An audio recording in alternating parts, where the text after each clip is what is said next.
नमस्कार, स्वागत है आपका न्यूज बुलेटिन में। मैं हूं आपके साथ सुहानी बहुगुना। बुलेटिन की शुरुआत से पहले एक नजर इस वक्त की हेडलाइंस पर। महिला सीएम पर अभद्र टिप्पणी करना बीजेपी का चरित्र है, रमेश बिधूड़ी के बयान पर बोले सिसोदिया। केरल के इडुक्की में खाई में गिरी यात्रियों से भरी बस, 4 की मौत, कई घायल।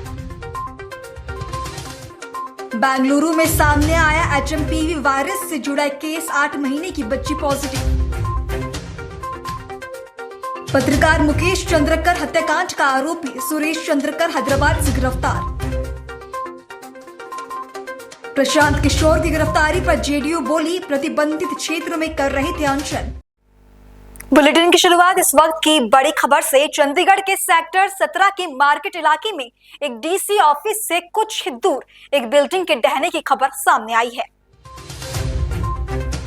जानकारी के अनुसार ये बिल्डिंग पहले से ही खाली थी, इसलिए किसी के हताहत होने की कोई सूचना नहीं मिली है। पुलिस द्वारा इस बिल्डिंग की ओर जाने वाले रास्ते को पुलिस द्वारा पहले ही बंद कर दिया गया था।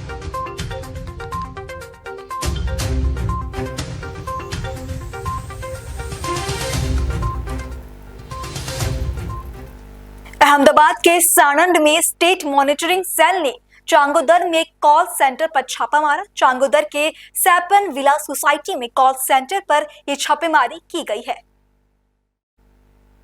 पुलिस ने मौके से 55,000 रुपए नकद, 1,11,000 रुपए कीमत के 19 मोबाइल फोन, 30 लाख रुपए कीमत की गाड़ियां बरामद की।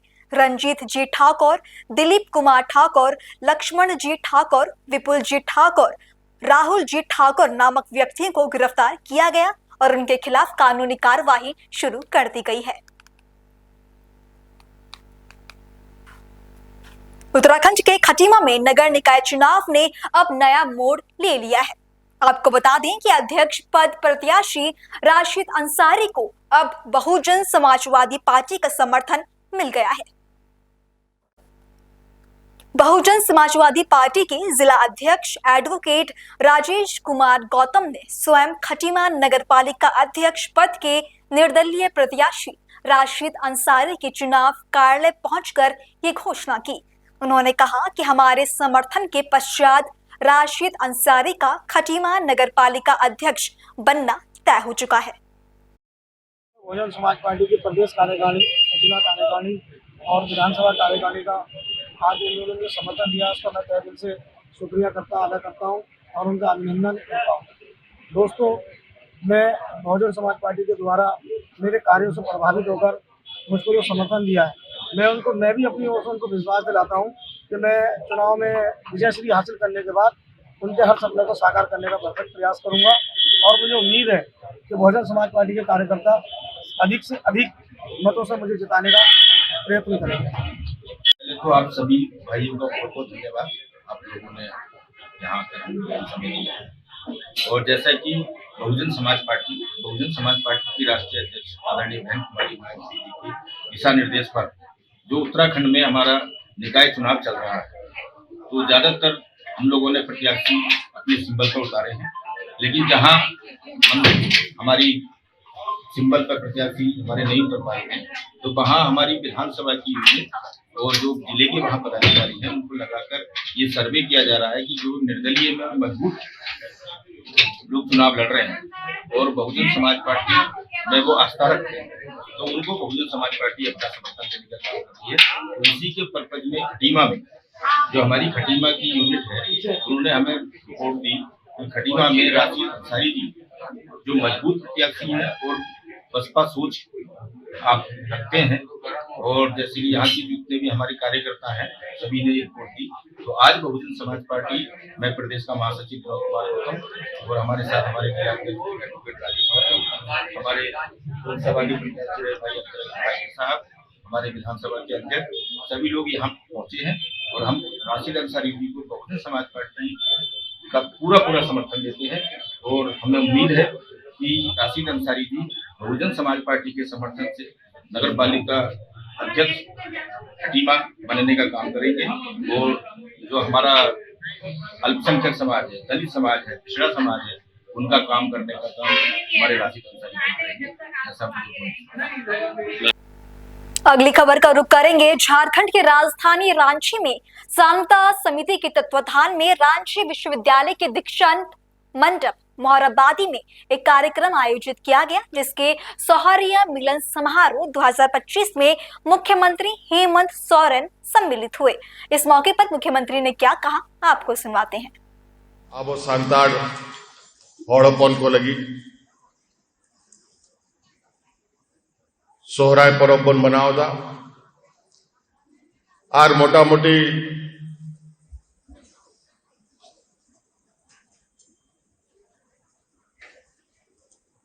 लगभग सनाम संताड़ दिसोम रे सोहराय परब को मनाव बड़ाएदा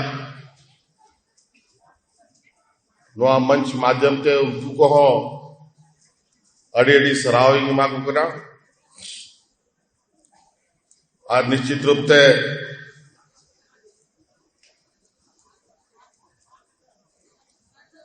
नवा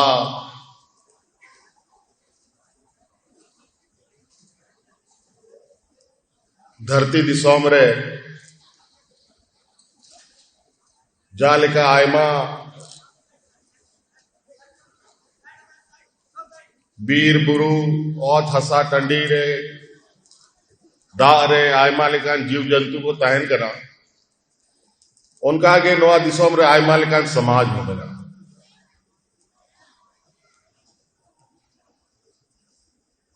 हिंदू मुस्लिम सिख ईसाई हो में हुआ अब आदिवासी समाज रे हो मुंडा उराव खड़िया संताड़ चनाम में ना बोला और अपनार अपनार दाड़ेते अपनार अपनार विचारते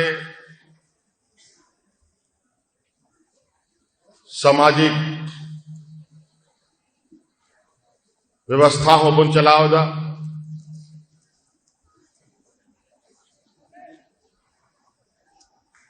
और आबो तलारे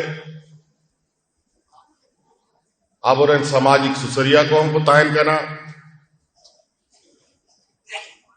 माजी हेड़ाम धुड़ी नायके गुडाम आय मालिकान होड़ मिना को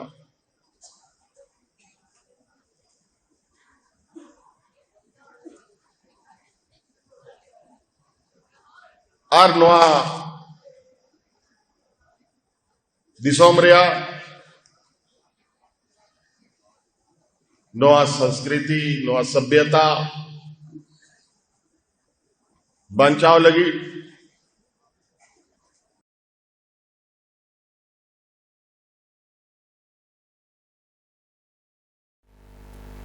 हरियाणा के मोहाली में एचएमजे हसरत मल्टी स्पेशलिस्ट अस्पताल का उद्घाटन हुआ और इस अवसर पर डॉक्टर सत्येंद्र कौर चीमा, डॉक्टर दीपेंद्र कपूर और डॉक्टर सुखतेज साहनी ने पत्रकारों के साथ बातचीत की। उन्होंने कहा कि मरीज के मिथक और अंधविश्वास को समय रहते दूर किया जाना चाहिए। सुनिए।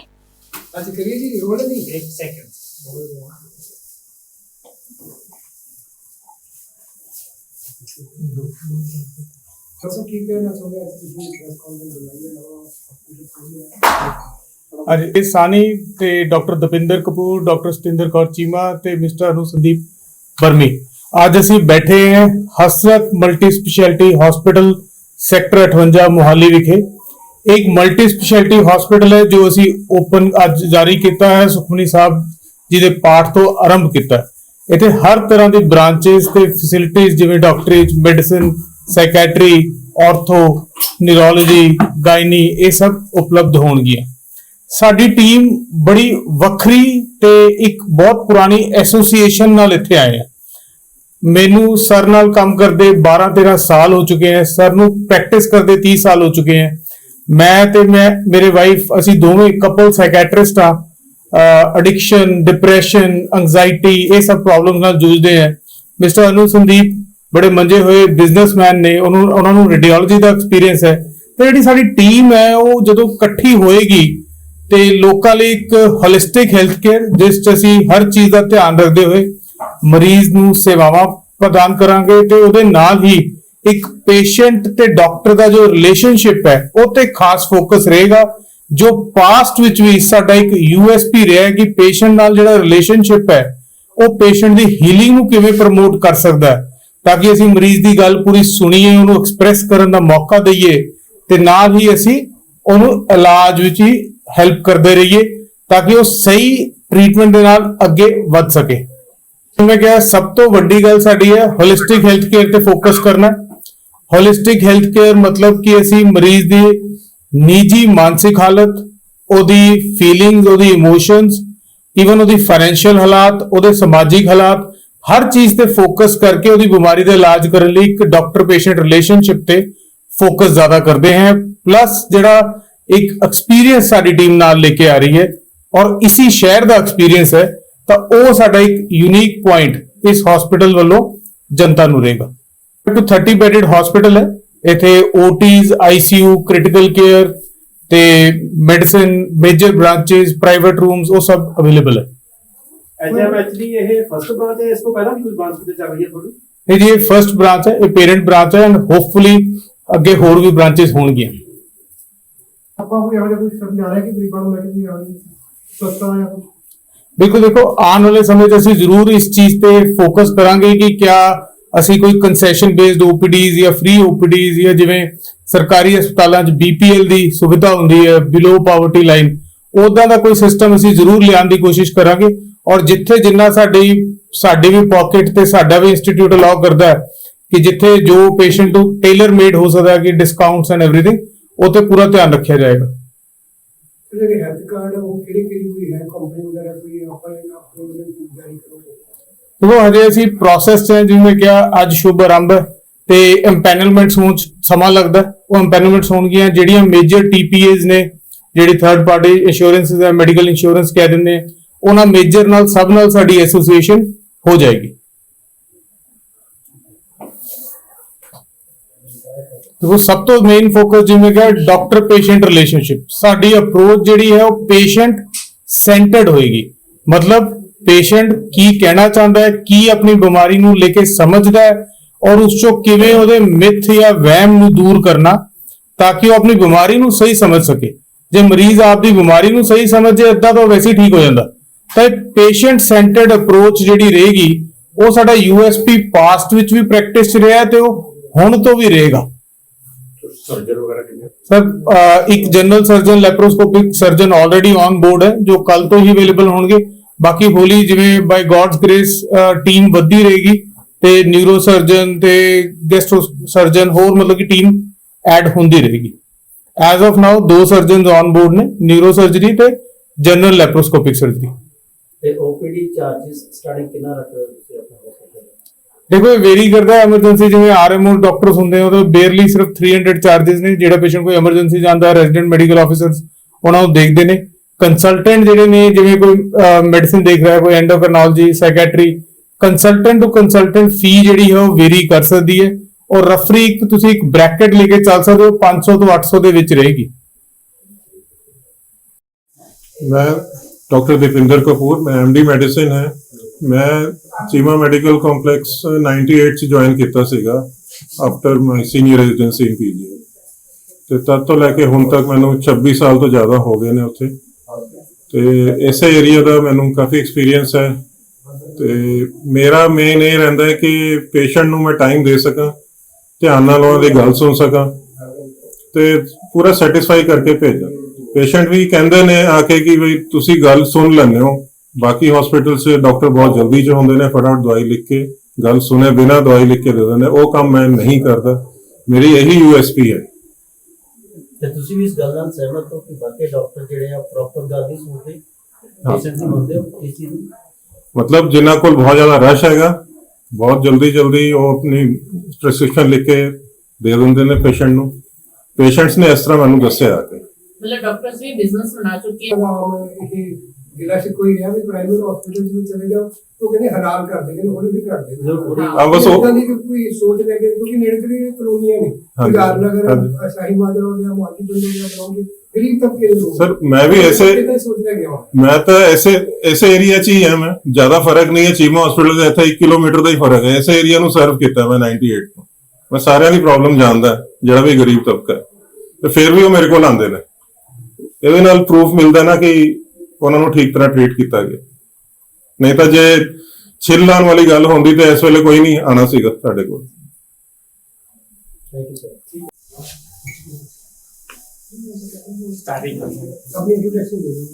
ਮੈਂ doctor Satinder Kaur Cheema consultant psychiatrist ਹਾਂ ਤੇ ਮੈਂ ਪਰਸਨਲੀ ਬਿਲੀਵ ਕਰਦੀ ਹਾਂ ਕਿ ਜਦੋਂ ਅਸੀਂ ਇਲਾਜ ਕਰਦੇ ਹਾਂ ਉਹ ਸਿਰਫ ਇੱਕ ਦਵਾਈ ਨਹੀਂ ਹੈ, ਤੁਹਾਡਾ ਇੱਕ ਪਰਸਨਲ ਟੱਚ, ਤੁਹਾਡਾ ਪੇਸ਼ੈਂਟ ਨਾਲ ਕਨੈਕਸ਼ਨ ਉਹ ਬੜਾ ਇੰਪੋਰਟੈਂਟ ਹੈ। ਉਹਦੇ ਨਾਲ ਨਾਲ ਮਰੀਜ਼ ਨੂੰ ਦੱਸਣਾ ਕਿ ਉਹ ਕੀ ਪ੍ਰੋਬਲਮ ਨਾਲ ਜੂਝ ਰਿਹਾ ਹੈ। ਜਿਵੇਂ ਐਜ਼ ਅ ਸਾਈਕੈਟ੍ਰਿਸਟ ਕੋਈ ਡਿਪਰੈਸ਼ਨ ਦਾ ਪੇਸ਼ੈਂਟ ਆਉਂਦਾ ਸਰ ਪਾ ਰਿਹਾ, ਸੈਲਫ ਸਟੀਮ ਸੈਲਫ ਕੌਨਫੀਡੈਂਸ ਲੋ ਹੁੰਦਾ ਹੈ, ਉਹ ਆਪਣੇ ਰੂਟੀਨ ਦੇ ਕੰਮ ਨਹੀਂ ਕਰ ਪਾ ਰਹੇ ਹਨ, ਤਾਂ ਉਹਨੂੰ ਆਪਣੇ ਆਪ ਨਾਲ ਈਜ਼ੀ ਰਹਿਣਾ ਦੱਸਣਾ, ਆਪਣੇ ਆਪ ਨਾਲ ਕਾਈਂਡ ਰਹਿਣਾ ਦੱਸਣਾ, ਉਹਦੀ ਗੱਲ ਨੂੰ ਸੁਣਨਾ, ਉਹਦੇ ਨਾਲ ਐਮਪੈਥੈਟਿਕ ਰਹਿਣਾ, ਉਹ ਇੱਕ ਬੜੀ ਮੈਂ ਕਹਾਂਗੀ ਸੈਂਟਰਲ ਪੁਆਇੰਟ ਹੈ ਸਾਡੇ ਟ੍ਰੀਟਮੈਂਟ ਦਾ। ਔਰ ਉਸ ਕਰਕੇ ਸਾਡੇ ਨਾਲ ਬਹੁਤ ਸਾਰੇ ਪੇਸ਼ੈਂਟ ਜੁੜੇ ਹੋਏ ਹਨ। ਅਸੀਂ ਸੋਸ਼ਲ ਮੀਡੀਆ ਤੇ ਵੀ ਐਕਟਿਵ ਹਾਂ, ਉਸ ਚੀਜ਼ ਤੇ ਉਹ ਕਰਦੇ ਹਾਂ, ਕਾਫੀ ਕੰਮ ਕਰਦੇ ਹਾਂ ਕਿ ਅਵੇਅਰਨੈਸ ਇੱਕ ਜਰਨਲ ਆਵੇ, ਇਲਾਜ ਦੇ ਨਾਲ ਨਾਲ ਇੱਕ ਪ੍ਰੋਫਾਈਲੈਕਟਿਕ ਮੈਨੇਜਮੈਂਟ ਵੀ ਹੋ। ਕਿੰਨੇ ਤਰ੍ਹਾਂ ਦੇ ਤੁਸੀਂ ਸਾਈਕੈਟ੍ਰਿਸਟ ਨੂੰ ਕਵਰ ਕੀਤਾ ਹੈ ਜਾਂ ਫਿਰ ਕਿੰਨੇ ਦੇਰ ਚ ਉਹਨਾਂ ਨੂੰ ਫਰਕ ਪਿਆ ਹੈ? ਕੁਝ ਦੇਖੋ ਹਰ ਪੇਸ਼ੈਂਟ ਦੀ ਬਿਮਾਰੀ ਡਿਫਰੈਂਟ ਹੁੰਦੀ ਹੈ। ਜਿਵੇਂ ਕੋਈ ਡਿਪਰੈਸ਼ਨ ਐਂਜ਼ਾਈਟੀ ਦਾ ਪੇਸ਼ੈਂਟ ਹੈ ਤਾਂ ਜੇ 10 ਪੇਸ਼ੈਂਟ ਹਨ ਤਾਂ 2 ਕਿਸੇ ਅਲੱਗ ਤਰੀਕੇ ਨਾਲ ਟ੍ਰੀਟਮੈਂਟ ਨੂੰ ਰਿਸਪੌਂਡ ਕਰਦੇ ਹਨ, ਉਹਦੇ ਚੋਂ 2 ਪੇਸ਼ੈਂਟ ਦਾ ਰਿਸਪੌਂਸ ਅਲੱਗ ਹੁੰਦਾ ਹੈ। ਹਰ ਪੇਸ਼ੈਂਟ ਦੇ ਹਾਲਾਤ, ਉਹਦੇ ਸਟ੍ਰੈਸਰ, ਟੈਨਸ਼ਨ ਉਹ ਵੀ ਡਿਫਰੈਂਟ ਹੁੰਦੀਆਂ। ਹਰ ਪੇਸ਼ੈਂਟ ਦਾ ਬਾਇਓਲੋਜੀਕਲ ਵਲਨੇਬਿਲਿਟੀ ਕਹਿੰਦੇ ਅਸੀਂ ਕੁਦਰਤੀ ਤੌਰ ਤੇ ਕਿਹਨੂੰ ਪ੍ਰੋਬਲਮ ਹੋ ਸਕਦੀ ਹੈ ਕਿਹਨੂੰ ਨਹੀਂ, ਉਹ ਵੀ ਡਿਫਰੈਂਟ ਹੈ। Based on that time vary ਕਰਦਾ ਹੈ, but yes with right kind of treatment ਇੱਕ ਇਹ ਮੈਸੇਜ ਮੈਂ ਦੇਣਾ ਚਾਹਨੀ ਹਾਂ ਕਿ ਬਿਮਾਰੀਆਂ ਮੈਨੇਜੇਬਲ ਹਨ। ਤੁਸੀਂ ਜਿਵੇਂ ਆਪਾਂ ਰੋਜ਼ ਸੁਣਦੇ ਹਾਂ ਕਿ ਬਹੁਤ ਸਾਰੇ ਲੋਕ ਸੁਸਾਈਡ ਕਰ ਰਹੇ ਹਨ, ਬੱਚੇ ਹਨ ਜਾਂ ਕੋਈ ਸਟ੍ਰੈਸ ਉਦਾਂ ਦੀ ਏਜ ਉਹ ਹੈ, ਐਡੋਲੈਸੈਂਟਸ ਹਨ, ਤਾਂ ਉਹਨਾਂ ਨੂੰ ਮੈਂ ਮੈਸੇਜ ਦੇਣਾ ਚਾਹਨੀ ਹਾਂ ਕਿ ਇਹ ਸਾਰੀਆਂ ਬਿਮਾਰੀਆਂ ਪ੍ਰੀਵੈਂਟੇਬਲ ਹਨ ਰਾਈਟ ਕਾਈਂਡ ਆਫ ਹੈਲਪ ਨਾਲ। ਮੈਂ ਬੜੇ ਪ੍ਰਾਊਡਲੀ ਕਹਿੰਦੀ ਹਾਂ ਕਿ ਅਸੀਂ ਬਹੁਤ ਸਾਰੇ ਲੋਕਾਂ ਨੂੰ ਮੌਤ ਦੇ ਮੂੰਹ ਤੋਂ ਜਾਣ ਤੋਂ ਬਚਾਇਆ ਤੇ ਅਸੀਂ ਇਹ ਕੋਸ਼ਿਸ਼ ਕਰਦੇ ਹਾਂ। ਅਸੀਂ ਆਪਣਾ ਸਾਡਾ ਇੱਕ ਪਰਸਨਲ ਟੱਚ ਰਹਿੰਦਾ। ਮੈਂ ਆਪਣੇ ਪੇਸ਼ੈਂਟ ਨਾਲ ਫੋਨ ਤੇ ਕਨੈਕਟਡ ਰਹਿੰਦੀ ਹਾਂ, ਉਹ ਕਿਸੇ ਵੀ ਟਾਈਮ ਮੈਸੇਜ ਕਰ ਲੈਂਦੇ ਹਨ। ਉਹਨਾਂ ਨੂੰ ਕੋਈ ਟੈਨਸ਼ਨ ਹੁੰਦੀ ਹੈ, ਫਿਕਰ ਹੁੰਦੀ ਹੈ ਜਾਂ ਕੋਈ ਅਕਿਊਟ ਸਟ੍ਰੈਸ ਦਾ ਟਾਈਮ ਹੈ ਤਾਂ ਅਸੀਂ ਅਵੇਲੇਬਲ ਰਹਿੰਦੇ ਹਾਂ। ਇੱਕ ਪਰਸਨਲ ਟੱਚ ਹੈ, ਅਸੀਂ ਆਪਣੇ ਟਾਈਮ ਚੋਂ ਕੱਢ ਕੇ ਦਿੰਦੇ ਹਾਂ। ਆਲਦੋ ਮੁਸ਼ਕਿਲ ਹੁੰਦਾ but we try to balance it, ਕਿਉਂਕਿ ਪੇਸ਼ੈਂਟ ਨੂੰ ਪ੍ਰਾਇੋਰਟੀ ਦੇਣਾ ਇੰਪੋਰਟੈਂਟ ਹੈ, ਜਿਸ ਕਰਕੇ ਲੋਕ ਬੈਟਰ ਵੇ ਨਾਲ ਸਾਡੇ ਨਾਲ ਜੁੜ ਪਾਉਂਦੇ ਹਨ ਤੇ ਅਸੀਂ ਵੀ ਆਪਣੀ ਡਿਊਟੀ ਬਿਹਤਰ ਤਰੀਕੇ ਨਾਲ ਕਰ ਪਾਉਂਦੇ ਹਾਂ। मैम साइकेट्रिस्ट पेशेंट थोड़े टाइम बाद बार सुनती रहती है। देखिए क्योरेबल वर्ड मैं यूज नहीं करांगी, मैनेजेबल जरूर होती है। ਅੱਜ ਦੇ ਟਾਈਮ 'ਚ ਜਿਸ ਟਾਈਮ 'ਚ ਅਸੀਂ ਬੈਠੇ ਹਾਂ majority of the illnesses are manageable. ਜੋ ਅਸੀਂ ਸਿਚੁਏਸ਼ਨ ਸੁਣਦੇ ਆਊਟ ਆਫ ਕੰਟਰੋਲ ਹੋਈਆਂ ਉਹਦੇ 'ਚ ਮੈਨੇਜਮੈਂਟ 'ਚ ਕਿਤੇ ਨਾ ਕਿਤੇ ਪ੍ਰੋਬਲਮ ਰਹਿ ਜਾਂਦੀ ਹੈ। ਜਿਵੇਂ ਪੇਸ਼ੈਂਟ ਫੋਲੋ ਅਪ ਨਹੀਂ ਕਰਦਾ, ਰਾਈਟ ਕਾਈਂਡ ਆਫ ਟ੍ਰੀਟਮੈਂਟ ਨਹੀਂ ਮਿਲਦਾ ਹੈ, ਤਾਂ ਇਹ ਆਪਾਂ ਕਹਿ ਸਕਦੇ ਹਾਂ ਬਟ ਐਵਰੀਥਿੰਗ ਇਜ਼ ਮੈਨੇਜੇਬਲ। ਜੇ ਆਪਾਂ आजकल बच्चे ਕਰਨਾ ਚਾਹਾਂਗੀ ਕਿ ਉਹਨਾਂ ਨੂੰ ਆਪਣੇ ਆਪ ਨੂੰ ਇਸ ਸਿਚੁਏਸ਼ਨ ਬਾਰੇ ਐਜੂਕੇਟ ਜ਼ਰੂਰ ਕਰਨਾ ਚਾਹੀਦਾ, ਕਿਉਂਕਿ ਉਹ ਇੱਕ ਫੇਜ਼ ਜੋ ਹੈ, ਇੱਕ ਬੱਚੇ ਐਡੋਲੈਸੈਂਟ ਟ੍ਰਾਂਜੀਸ਼ਨ ਫੇਜ਼ ਵਿੱਚ ਜਾਂਦੇ ਹਨ। ਉਹ ਬਾਹਰ ਦੀ ਦੁਨੀਆ ਤੇ ਉਹਨਾਂ ਦੇ ਅੰਦਰ ਦਾ ਵਰਲਡ ਜੋ ਹੈ ਉਹ ਇੱਕ ਡਿਫਰੈਂਟ ਤਰ੍ਹਾਂ ਵਰਕ ਕਰਦਾ ਹੈ। ਉਹਦੇ ਵਿੱਚ ਉਹਨਾਂ ਦੇ ਮਨ 'ਚ ਕਈ ਤਰ੍ਹਾਂ ਦੇ ਕਨਫਲਿਕਟ ਆ ਸਕਦੇ ਹਨ, ਕੰਪੈਰੀਜ਼ਨਸ ਹੋ ਜਾਂਦੇ ਹਨ, ਕਈ ਤਰ੍ਹਾਂ ਦੀਆਂ ਫਰਸਟ੍ਰੇਸ਼ਨਸ ਪੈਦਾ ਹੋ ਜਾਂਦੀਆਂ। ਕਈ ਵਾਰ ਉਹ ਐਂਜ਼ਾਈਟੀ ਡਿਸਆਰਡਰ ਡਿਪਰੈਸ਼ਨ ਦਾ ਰੂਪ ਲੈ ਲੈਂਦੀ ਹੈ। ਬੱਚਿਆਂ ਵਿੱਚ ਇੰਪਲਸਿਵਿਟੀ ਵੀ ਹੋ ਸਕਦੀ ਹੈ। ਤਾਂ ਰਾਈਟ ਕਾਈਂਡ ਬੱਚਿਆਂ ਦੇ ਕੇਸ 'ਚ ਅਸੀਂ ਪੈਰੈਂਟਸ ਨੂੰ ਜ਼ਿਆਦਾ ਐਜੂਕੇਟ ਕਰਦੇ ਹਾਂ। Half of the treatment is of parents. ਜੇ ਉਹ ਆਪਣੇ ਆਪ ਨੂੰ ਬਦਲਦੇ ਹਨ ਤਾਂ ਬੱਚਿਆਂ ਨੂੰ ਮੈਨੇਜ ਕਰਨਾ, ਇਲਨੈਸ ਨੂੰ ਮੈਨੇਜ ਕਰਨਾ ਬਹੁਤ ਬੈਟਰ ਹੋ ਜਾਂਦਾ।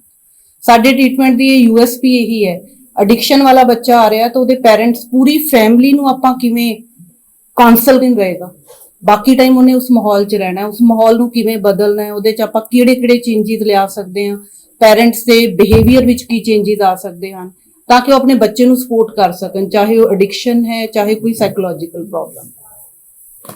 ਤੁਸੀਂ ਮੇਰੀ ਪ੍ਰਿਸਕ੍ਰਿਪਸ਼ਨ ਦੇਖੋਗੇ ਤਾਂ ਅਸੀਂ ਲਿਮਿਟ ਸਕਰੀਨ ਟਾਈਮ ਲਿਖਦੇ ਹਾਂ, ਵੱਡਿਆਂ ਲਈ ਵੀ ਛੋਟਿਆਂ ਲਈ ਵੀ। ਈਵਨ ਸਕਰੀਨ ਦਾ ਕੰਮ ਵੀ ਦੇਖੋ ਪੈਰੈਂਟਸ ਤੋਂ ਸ਼ੁਰੂ ਹੁੰਦਾ। ਪੈਰੈਂਟਸ ਵੀ ਫੋਨ ਤੇ ਲੱਗੇ ਰਹਿੰਦੇ, ਬੱਚੇ ਵੀ ਲੱਗੇ ਰਹਿੰਦੇ। ਪੈਰੈਂਟਸ ਲਈ ਈਜ਼ੀ ਹੈ, ਤਾਂ ਬੱਚਿਆਂ ਦੇ ਕੇਸ 'ਚ ਮੈਂ ਕਹਿਣਾ ਚਾਹੁੰਦੀ ਕਿ ਪੈਰੈਂਟਸ ਨੂੰ ਬਦਲਣ ਦੀ ਬਹੁਤ ਲੋੜ ਹੈ ਆਪਣੇ ਆਪ। ਸਕੂਲ ਵਾਲੇ ਕੰਮ ਦੇ ਦਿੰਦੇ ਜੀ ਦੇਖੋ ਉਹ ਤੁਹਾਨੂੰ ਗਵਰਨਮੈਂਟ ਨਾਲ ਗੱਲ ਕਰਨੀ ਪਏਗੀ ਉਹ ਗਾਈਡਲਾਈਨਸ। ਜਿਵੇਂ ਮੈਂ ਆਪਣੀ ਉਹ ਦੱਸਦੀ ਹਾਂ, ਮੇਰੀ ਆਪਣੀ ਬੇਟੀ ਹੈ ਤਾਂ ਮੈਂ ਉਹਨੂੰ ਪਾਰਕ 'ਚ ਰੋਜ਼ ਲੈ ਕੇ ਜਾਣਾ। ਜੇ ਮੈਂ ਆਪ ਇੱਕ ਦਿਨ ਫੋਨ ਤੇ ਲੱਗ ਜਾਵਾਂਗੀ ਤਾਂ ਉਹਨੇ ਵੀ ਫੋਨ ਤੇ ਲੱਗਣਾ। ਉਹਨੂੰ ਜੇ 2 ਘੰਟੇ ਪਾਰਕ ਲੈ ਕੇ ਜਾਵਾਂਗੀ ਤਾਂ ਸ਼ੀ ਵੁੱਡ ਉਸੇ 'ਚੋਂ ਇਨਵੋਲਵ ਹੋਏਗੀ। ਤਾਂ ਸਾਨੂੰ ਆਪ ਐਕਟਿਵਲੀ ਇਨਵੋਲਵ ਹੋਣਾ ਪੈਣਾ ਤਾਂ ਅਸੀਂ ਇਹ ਅਪਰੋਚ ਹਰ ਪੇਸ਼ੈਂਟ ਨਾਲ, ਇਹ ਬਹੁਤ ਜ਼ਰੂਰੀ ਹੈ, ਇਕੱਲੀ ਦਵਾਈ ਨਹੀਂ, ਦਵਾਈ ਇਜ਼ ਵੈਰੀ ਇੰਪੋਰਟੈਂਟ ਜੋ ਹੈ, ਬਟ ਨਾਲ ਨਾਲ ਇਹ ਪਾਰਟ ਵੀ ਬਹੁਤ ਇੰਪੋਰਟੈਂਟ, ਅਸੀਂ ਇਸ ਤੇ ਬਹੁਤ ਐਮਫੇਸਾਈਜ਼ ਕਰਦੇ ਹਾਂ। ਉਹ ਸਾਡੀ ਸਾਰੀ ਟੀਮ ਹੀ, ਚਾਹੇ ਆਰਥੋਪੈਡਿਸ਼ਨ ਹਨ, ਚਾਹੇ ਸਰਜਨ ਹਨ, ਚਾਹੇ ਸਰ ਡਾਕਟਰ ਕਪੂਰ ਹਨ, ਡਾਕਟਰ ਸੁਤੇਜ ਹਨ, ਇਹ ਅਪਰੋਚ ਹੈ ਜੋ ਸਾਡੀ यूएसपी है कि ਅਸੀਂ ਇੱਕ ਹੋਲਿਸਟਿਕ ਅਪਰੋਚ ਤੇ ਉਹ ਕਰਦੇ ਹਾਂ ਫੋਕਸ। उत्तराखंड के देहरादून नगर निगम के पार्षद पद की कांग्रेस प्रत्याशी पायल अरोड़ा ने वार्ड नंबर 41 इंदिरापुरम में जनसंपर्क अभियान चलाया। उन्होंने मोहल्ले में लोगों से मिलकर अपनी प्राथमिकताएं साझा की। इस दौरान पायल अरोड़ा ने मोहल्ले की साफ सफाई, महिलाओं के लिए रोजगार के अवसर और नशे की आदतों को दूर करने के लिए विशेष ध्यान देने की बात की। नमस्कार, फर्स्ट आपका स्वागत है। मैं राहुल। आज हम वार्ड नंबर 41 में हैं और यहाँ पर कांग्रेस के पार्षद पायल महल प्रत्याशी बहल।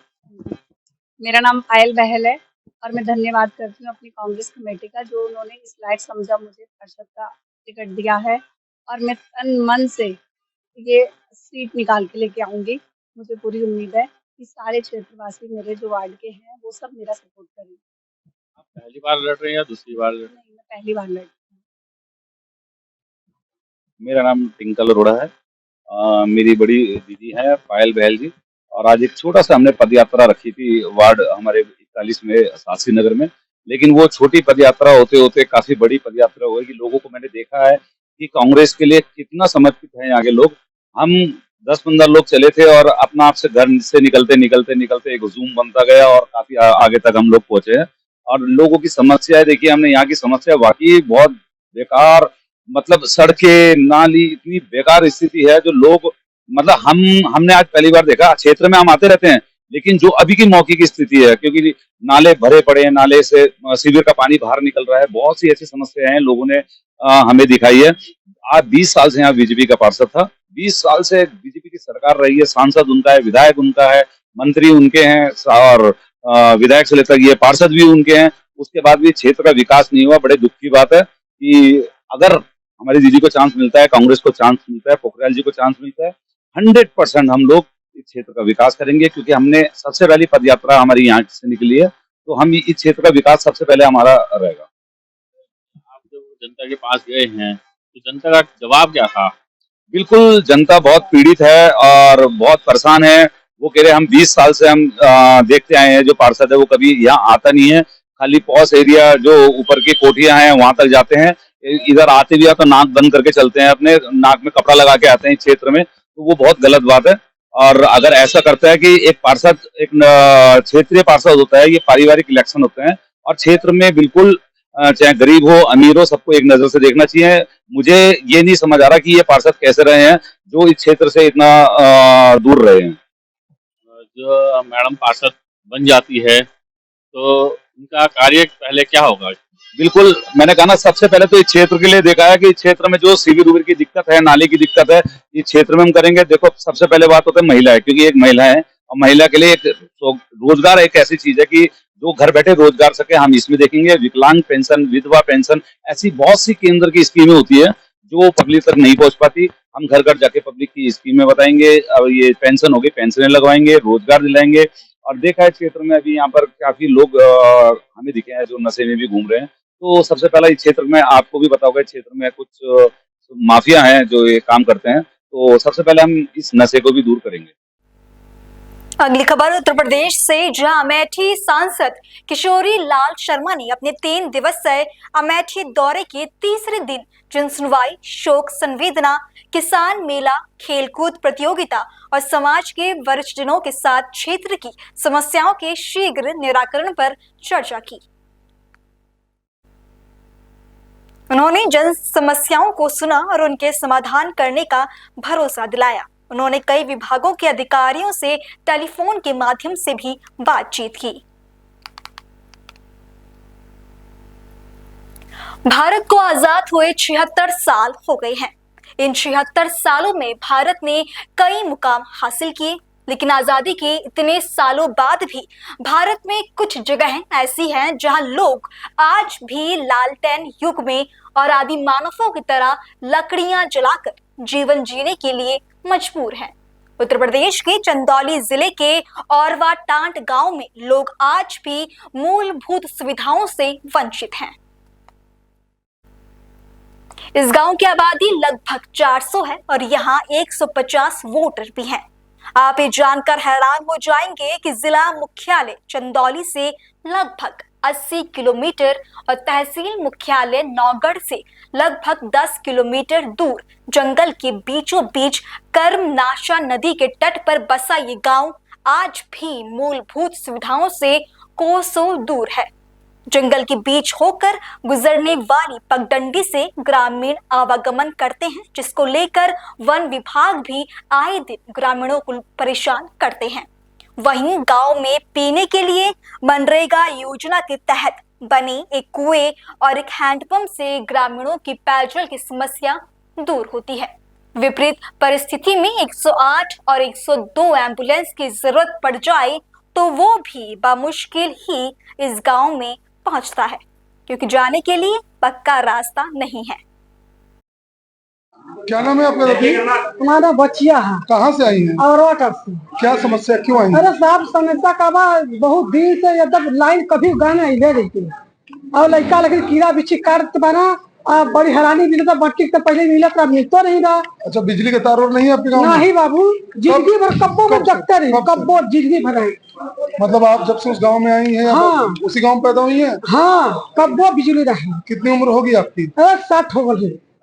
बिजली नहीं देखा? नहीं बाबू। तो आप लोग आए हैं, अधिकारी से मिले, क्या हुआ? हाँ, अधिकारी से मिले, बताइए जाके बिजली खाते क्या बोले? बोला लिए बतिया तो पहरा के हाँ गड़ गई बिजली। कब से दौड़ रहे हैं आप लोग? अरे 3 साल हो गए, 5 साल। क्या नाम है आपका? कहाँ से आई हैं? नीता नाम है हमारा, ग्राम चिकनी से आए हैं। क्या मामला? आप लोग तहसील दिवस में? हम लोग को चिकनी ग्राम पंचायत है और पूर्व अवरवाटार से आए हैं और हम लोग के यही समस्या है कि हम लोग के गांव में बिजली नहीं है। आजादी के बाद हम लोग कई बार सूचना दिए हैं, लेकिन हम लोग के गांव में बिजली नहीं है और रोड भी नहीं है। बिजली है ही नहीं गांव में? नहीं, बिजली है ही नहीं है। कैसे आप लोग रहते हैं? हम लोग ऐसे ही लकड़ी जला जला कर रहते हैं। तो कब से ये समस्या है? 75 साल से है ये सब जमाना। तो आप लोग एप्लीकेशन दिए हैं, क्या हो रहा है? हम लोग 3 साल से एप्लीकेशन लगातार दिए हैं। कोई सुनवाई नहीं है। आपको परिचय जानना चाहेंगे? मेरा नाम संतराम सिंह, ग्राम पंचायत चिकनी के ग्राम प्रधान। आपके ग्राम पंचायत में कितने गांव हैं? हमारे ग्राम पंचायत में 2 ग्राम राजस्व ग्राम है, एक पूर्वा है जो अरवाटाड़ है। तो ये बताइए, यहाँ ग्रामीण आपके साथ आए, क्या मामला है? मामला ये है कि सर आज देश स्वतंत्र हुए 76 साल हो गया और यहाँ पर हम 4 साल से, जब से प्रधान जीते हैं 2021 से, आज संपूर्ण समाधान दिवस में कम से कम 10 बार दिए, लेकिन आज तक कोई सुनवाई नहीं हुई। क्या समस्या है? समस्या वहाँ पर उस गांव में बिजली नहीं है, न वहाँ पर प्राथमिक विद्यालय है और न पक्की रोड है। ये कब से समस्या है? ये समस्या सर हमारे जानकारी जैसे जन्म लिए हैं वहाँ बिजली आज तक लगी है। और बच्चे पढ़ने कैसे जाते हैं? बच्चे वहाँ पर इसी तरह से हैं, जो कि चिकनी से औरवा टांड की दूरी 3 किलोमीटर है और वहीं पर एक वरुण संस्था है, उसी के माध्यम से अनौपचारिक शिक्षा केंद्र चलता है। वही तो ये कितनी आबादी होगी उससे? वहाँ की कम से कम 500 आबादी होगी, 150 वोटर है।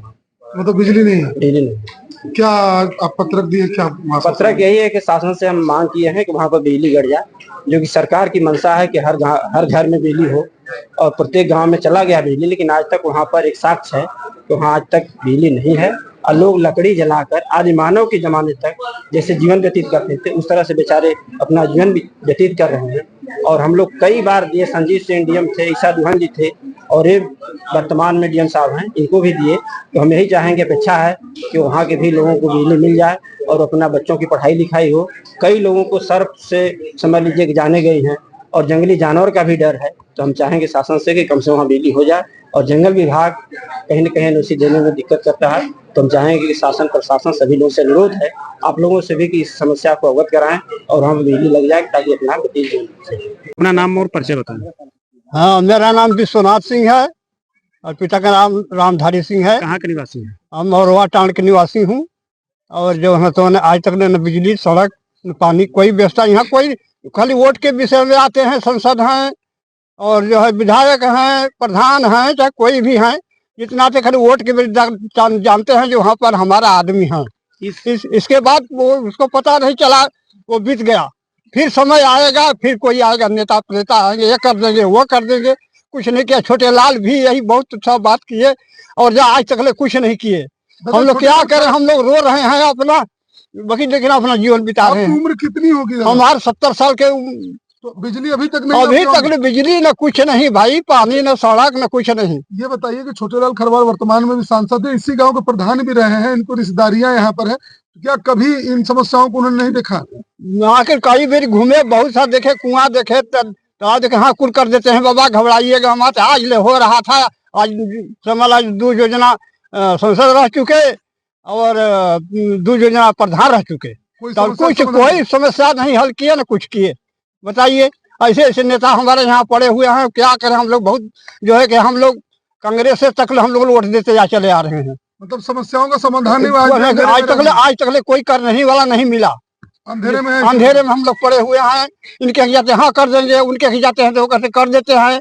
अब सब तो करे हाँ कही देता है, लेकिन करता कोई नहीं है। क्या नाम है आपका? सूरसती खरवार। कहाँ के निवासी हैं? यहाँ पे पानी नहीं है, बिजली नहीं है, क्या सुविधा आपको नहीं है? क्या क्या हमारे यहाँ अरवाटांड गाँव में न पानी है, न बिजली है, न लाइन है, न स्कूल है। हमारे के कुछ के साधन नहीं है। यहाँ अंधेरे में मरते हैं। हमार बाप मर गया, हमार दादा भी मर गया, हमार भी भाई भतीज हम भी ऐसा हो गईली। अभी हमार लाइन के हाल नहीं जानने जाके कैसन लाइन होला, कैसन रोड होला, कैसन का कहा वाला के कुआं के पानी, समूह टेबुल के पानी होला। कभी नाश्ता के पानी आन के 1 किलोमीटर दूरी से आन कर पानी पिया थी जा। हम ये सब झीला थी जा अपने जिंदगी में। अब बच्चन के जंगल से लकड़ी आन के जलाए के, बच्चन के लेकर छोप के वही बैठ के आगे तपावत थी जा, तापत थी जा। अब बच्चन को वही लाई, वही लकड़ी से बच्चा हमन के लिखत हुआ, पढ़त हुआ, कौआ का खटिया का इतना तक बच्चा जानत हुआ। एक अलावा बच्चन के कोई साधन नहीं है, जो इसमें नहीं जानत हुआ। जो इसमें वर्तमान में सपा सांसद है छोटेलाल खरवार, पहले दो बार ये प्रधान भी रह चुके हैं। कोई रहो, कोई आओ, कोई जाओ, हमके जब कोई कुछ नहीं खिलत, हम कोई के कुछ नहीं समझा। जब हमके कोई साधन नहीं दिलत, हम का समझती, हम समझती हैं। गांव में आज भी मिट्टी के घर बने हुए हैं और लोग इन्हीं मिट्टी के घरों में रहकर गुजर बसर करते हैं। इस गांव के वनवासी खरवार जाति के लोग खेती और मजदूरी के सहारे अपना जीवन यापन कर रहे हैं। गांव में आज भी धान की कुटाई लकड़ी के बने यंत्र से होती है। गांव में बच्चों की पढ़ाई भी एक एनजीओ के द्वारा चलाई जा रही है और वो भी एक कमरे के स्कूल से ही। बड़े ही ताज्जुब की बात है कि कई पीढ़ियों से इस गांव में खरवार जाति के लोग रह रहे हैं, लेकिन देश की आजादी के बाद से अब तक इस गांव की समस्या का समाधान नहीं हो पाया। प्रशासनिक पेच के कारण गांव के सैकड़ों खरवार जाति के लोग मूलभूत सुविधाओं से वंचित हैं और अपनी किस्मत को रोजाना कोस रहे हैं। अब देखना होगा कि जिलाधिकारी द्वारा गठित टीम का क्या निर्णय आता है। क्या ये ग्रामीणों के पक्ष में जाता है या वन विभाग के पक्ष में? क्या औरवा टांड गांव के लोग बिजली को देख पाएंगे या नहीं, ये तो आने वाला समय ही बताएगा। क्या मामला है कि जंगल विभाग की जमीन है कि राजस्व? अभी तहसील दिवस में ये बात संज्ञान में आई है, तो इसके लिए कमेटी बना दिया गया है डीएम साहब की तरफ से। यद्यपि कुछ खतौनियां वो दिखा रहे हैं, उसको ये चेक कर लिया जाए कि खतौनी वो वास्तव में उनकी है या ऐसा तो नहीं पुराना कोई पट्टा जंगल की जमीन पर है। अगर जंगल की जमीन में कोई पट्टा पाया जाए तो कैंसिल कराया जाए। सर एक और मामला था, औरवा गांव की महिला और प्रधान आपसे मिले हैं, कई आरोप है कि आजादी के बाद अब तक वहाँ बिजली नहीं आई है। क्या दिक्कतें हैं सर? जब उनका ये कहना है कि वन विभाग जो है कि हमारी जमीन है, उन्होंने आपको खतौनी भी दिखाया। देखिए, मामला इस प्रकार का है कि चिकनी ग्राम पंचायत है, उसका एक पूर्वा है जो औरवा टांड के नाम से जाना जाता है। औरवा टांड जैसे कि आप जानते हैं कि एक बहुत ही यहाँ पे प्रख्यात जलप्रपात भी है, उसके पास ही ये बस्ती बसी हुई है। इसमें विवाद ये है कि ये जमीन जो है ये वन विभाग की है या राजस्व विभाग की है। यदि राजस्व विभाग की जमीन ये प्रूव हो जाती है, जो कि 2 साल पहले के सर्वे में नहीं पाई गई थी, उसका दोबारा जांच करने के लिए निर्देश दिया है। अगर ये राजस्व विभाग की जमीन पाई जाती है या निजी जमीन पाई जाती है तो इसके ऊपर विद्युत विभाग द्वारा विद्युत सप्लाई करने की कार्रवाई जो है की जाएगी। सर, क्या माध्यम से ये बड़ी चीज है कि चंदौली जिले में एकमात्र वही इलाका है जो जहाँ लोग रहते हैं लेकिन वहाँ बिजली नहीं। देखिए, इतनी बड़ी आबादी को किसी सोलर लाइट के माध्यम से बिजली देना बहुत संभव नहीं है, परंतु फिर भी एक बार पहले जांच आ जाए, उसके बाद जो भी सबसे अच्छा माध्यम होगा उनको बिजली आपूर्ति कराने का, उसका हम लोग देखने। और वहीं उत्तराखंड के मुख्यमंत्री पुष्कर सिंह धामी ने रविवार को नई दिल्ली में पूर्व केंद्रीय मंत्री और वरिष्ठ बीजेपी नेता डॉक्टर मुरली मनोहर जोशी के आवास पर जाकर उन्हें जन्मदिन की बधाई दी और शुभकामनाएं दी। इस दौरान मुख्यमंत्री धामी ने डॉक्टर जोशी से विभिन्न समसामयिक विषयों पर चर्चा की और उनके दीर्घायु की कामना की। गुजरात के चित्रासर गांव में तेंदुए के एक रिहायशी घर में घुसने से क्षेत्र में दहशत फैल गया। हमीर भाई बा भाणिया के मकान में तेंदुआ घुसने से परिवार दहशत में आ गया और चिल्लाने लगा। तेंदुए के मकान में घुसते ही आसपास के ग्रामीण तेंदुए को देखने के लिए एकत्रित हो गए और इसकी सूचना जाफराबाद वन विभाग को दी गई। सूचना पर वन विभाग ने मौके पर पहुंचकर तेंदुए का रेस्क्यू किया। इस घटना से स्थानीय लोगों में भय व्याप्त हुआ है। अगली खबर हरियाणा के जिंद से, जहां गांव निठानी में CBSM स्पोर्ट्स स्कूल में लैक्रोस एसोसिएशन द्वारा दूसरी Haryana senior state lacrosse championship का आयोजन किया गया। बता दें कि इस 2 दिवसीय प्रतियोगिता के शुभारंभ पर एसोसिएशन प्रदेश अध्यक्ष महेंद्र सिंह, राजेश कुमार सहित अनेक लोग उपस्थित रहे। पहली प्रतियोगिता पानीपत में हुई थी और अब दूसरी प्रतियोगिता जिंद में हो रही है। वहीं लैक्रोस एसोसिएशन के जनरल सेक्रेटरी जिंद रापाल रेडू ने इस प्रतियोगिता की जानकारी देते हुए क्या कहा, सुनिए। में स्टेट लेवल चला हुआ है, सीनियर स्टेट लेवल, यहाँ पे हम जीत गए तो हम नेशनल में जाएंगे। नेशनल में हम जीत गए तो हम 2028 को ओलंपिक में भी पार्टिसिपेट करेंगे। ये खेल लैक्रोस बहुत अच्छा गेम है। मैं जिंद से हूँ और जो हमारा लैक्रोस का यहाँ पे सेकंड सीनियर स्टेट चल रहा है जिंद में, और हमारा पहला मैच भिवानी के साथ हुआ जिसमें हम 8-1 से जीत गए, जिसमें 6 गोल मेरे थे। और ये गेम बहुत अभी इंडिया में नया नया आया है, 2028 वाले ओलंपिक में है, तो जितना हो सकता है इसको ज्यादा से ज्यादा आगे बढ़ाए गेम को। और ये बहुत अच्छा गेम है, बहुत अच्छा स्कोप है इस गेम में। ज्यादा से ज्यादा साथी इस खेल के साथ जुड़े, हमारी ये आगे इच्छा है और बहुत अच्छा गेम है। सरकार थोड़ा कैश अवार्ड दे के और ग्रेडेशन वगैरह करके प्रोत्साहित कर सकते हैं। वैसे गेम तो खेल ही रहे हम वैसे भी, तो बस यही इच्छा है कि थोड़ा सा सरकार सपोर्ट करे तो ये गेम बहुत अच्छा इंडिया में बढ़ सकता है आगे। जीतेंगे तो फिर नेशनल के लिए जाएंगे और फिर अगर ऐसे जीतते रहे तो ओलंपिक में 2028 को जो होगा उसमें भी हम पक्का पार्टिसिपेट करेंगे। बहुत अच्छी सुविधा कर रखी है यहाँ, भोजन सुविधा भी है, सब कुछ सुविधाएं यहाँ प्राप्त। सिरसा से आए हैं, लैक्रोस गेम में पार्टिसिपेट किया हमने सबने, फर्स्ट ईयर है हमारा और ये बहुत ही इंटरेस्टिंग गेम है, बहुत सारी अपॉर्चुनिटीज हैं इसमें। और जब हम जिन में आए हैं खेलने के लिए, सीनियर स्टेट टूर्नामेंट खेलने आए हैं, तो यहाँ पे फैसिलिटीज जो हैं वो बहुत अच्छी हैं, खाने की हो चाहे रहने की हो, और ग्राउंड जो बहुत ग्रासी अच्छा ग्राउंड है, और जो हमारे गोल पोस्ट है वो भी बढ़िया से हैं। हालांकि जहां हम दूसरी जगह जाते हैं वहां पे इतना अच्छा हो नहीं पाता, जो हमारे राजपाल सर हैं वो बहुत अच्छे से उन्होंने करा है, और हमारे मंजू टोहाना मैम उन्होंने हमें ट्रेन करा है इसके लिए, और बहुत अच्छे से हम तैयारी करके आए हैं और हम उम्मीद करते हैं कि हमारा गोल्ड आए और हम ओलंपिक्स में भी खेलेंगे, हमें पूरी उम्मीद है। वो ये मैं लैक्रोस गेम खेलने आई हूँ यहाँ जींद में, ये टूर्नामेंट है और बहुत ही अच्छा, मतलब कि ये गेम है जो ये 2028 में ओलंपिक्स में इंट्रोड्यूस हुई है और इसका ओलंपिक्स USA में होएगा। तो बच्चों को इसमें पार्टिसिपेट करना चाहिए ज्यादा से ज्यादा, क्योंकि इसमें ज्यादा अपॉर्चुनिटीज है, क्योंकि नई गेम है। कैसा लग रहा है? बहुत अच्छा लग रहा है, क्योंकि यहाँ जो सुविधाएं हैं हमारे राज्यपाल सर की तरफ से बहुत अच्छी है। ये स्टेट लेवल की चैंपियनशिप चली हुई है अपने यहाँ पे निडानी में। यहाँ पे जो बच्चे खेलेंगे वो आगे नेशनल के लिए जाएंगे, और यहाँ पे जो विजेता रहेगी, आप साइड में देख रहे हैं यहाँ पे बड़े बड़े कप रखे हुए हैं, उनके टीम को प्लेयर्स को मेडल्स सर्टिफिकेट्स वगैरह सारी चीजें मिलेगी। और यहाँ पे 2 दिन प्रतियोगिता चलेगी, जिसमें 16 जिलों से आई हुई टीमें और लड़कों और लड़कियों की दोनों की आपस में मैचेस खेलेगी, और कल इसका फाइनल मुकाबला 4-5 बजे के आसपास खेला जाएगा। और जैसे कि आपको मैं बताना चाहूंगा, मेरी नॉलेज में क्या 2028 के ओलंपिक में इस गेम को शामिल किया गया है। और यहाँ से मैं शुभकामनाएं दूंगा इन बच्चों को कि यहाँ खेल के ताकि आगे क्वालिफाई करे 2028 के ओलंपिक के लिए, और ये गेम आगे पनपे। दूसरी हरियाणा राज्य स्तरीय लैक्रोस चैंपियनशिप का आयोजन इस ऐतिहासिक स्कूल के अंदर किया जा रहा है, जिसका खेलों के क्षेत्र में एक बहुत बड़ा योगदान है हिंदुस्तान के लिए। अनेक अर्जुन अवार्डी, अनेक अपना इंटरनेशनल स्तर के खिलाड़ी इस संस्था ने दिए हैं, और हमारा सौभाग्य है हमारे को इस प्रतियोगिता का आयोजन करने के लिए यहाँ मौका मिला।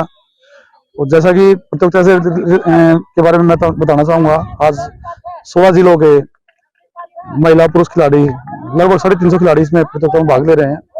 और ये नया गेम है हिंदुस्तान के लिए, इसको अभी 2 साल भी नहीं हुए हैं। और इस गेम के इतिहास के बारे में बताना चाहूंगा कि ये जो गेम है ये 1904 के ओलंपिक में भी शामिल गेम था। 1904, 1908, 1912, 28, अभी 2028 के ओलंपिक में भी इसको शामिल किया गया है। इससे पहले भी 5 बार ओलंपिक में खेला जा चुका है। इंटरनेशनल ओलंपिक से मान्यता प्राप्त है। अच्छा फ्यूचर, अच्छा भविष्य है, और अच्छा जानदार शानदार गेम है, और हम उम्मीद करते हैं कि इसका अच्छा रिजल्ट हमारे को देखने को मिलेगा, बच्चों को इसमें अपना अच्छा करियर बनाने का मौका मिलेगा। फिलहाल बुलेटिन में इतना ही। देश और दुनिया के खबरों से जुड़े रहने के लिए बने रहें पल्स 24 न्यूज के साथ। नमस्कार।